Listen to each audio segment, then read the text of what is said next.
So we're 3 games into the new Premier League season and there are already 3 teams who are rock bottom on 0 points. While it might be a little too early to suggest that any of them will be relegated, both Palace and West Ham have been bloody dreadful so far.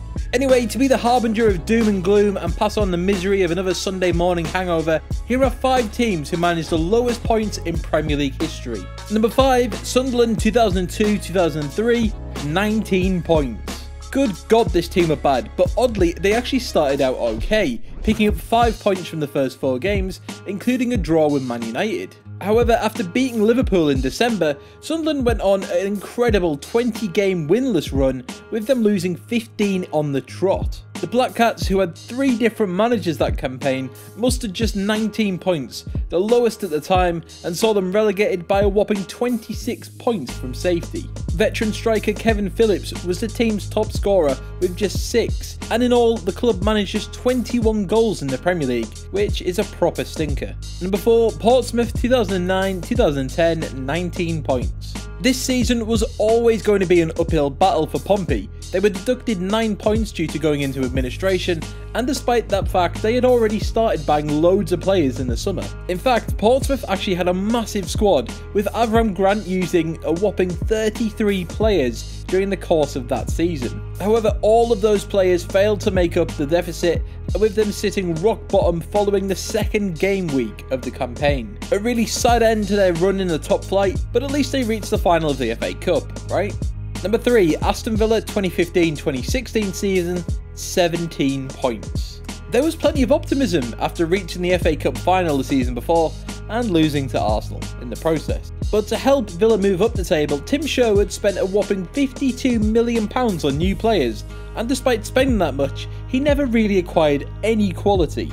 They did get off to a winning start though against Bournemouth and had 4 points from the opening 4 games. However, a massive turning point in the season for both Villa and Leicester was when they threw away a 2-goal lead against the Foxes, eventually losing 3-2, and then things just got really bad for Villa. After that game, they went on to win just 2 more times in the campaign, scoring just 27 goals and conceding 76. Oh, and let's not forget the fact that they had 4 different managers that campaign, with 2 of them being caretaker managers, but the appointment of Rene Garde, who was suggested as being one of the top managers in Europe, was an absolute disaster.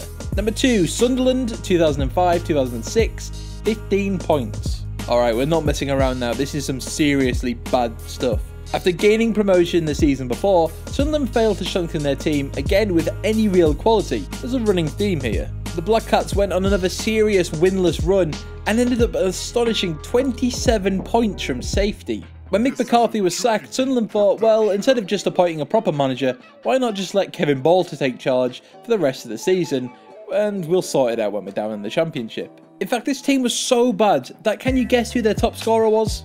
Nope, it was Anthony Latalik, and if that doesn't explain everything, then we don't know what will. And number 1, Derby County 2007-2008 season, 11 points. Good God, the worst season in Premier League history and easily the worst ever team to play in England's top flight. I mean, I feel dirty just talking about them, they were that bad. Anyway, Derby managed to get promotion the season before, missing out on automatic promotion by just 2 points, so I mean, they weren't that bad. However, when they got to the Premier League, they just bought a load of players instead of buying any real quality. Just buy some good players for once. Though they did sign Rob Earnshaw, who was meant to be their knight in shining armour and score them all the goals to help them stay up. He scored just once. After realising that, hey, we probably need to sign some more players, Derby went out and signed everyone from Robbie Savage to Laurent Robert. And they went on to not win again, managing to get relegated in March, something that had only happened once since the Second World War. Again, when Kenny Miller is your top goal scorer, you know you're in serious trouble. And that's our list. Will anyone ever break Derby's record? Let us know in the comments below. Be sure to like and share this video, and don't forget to hit that subscribe button right now.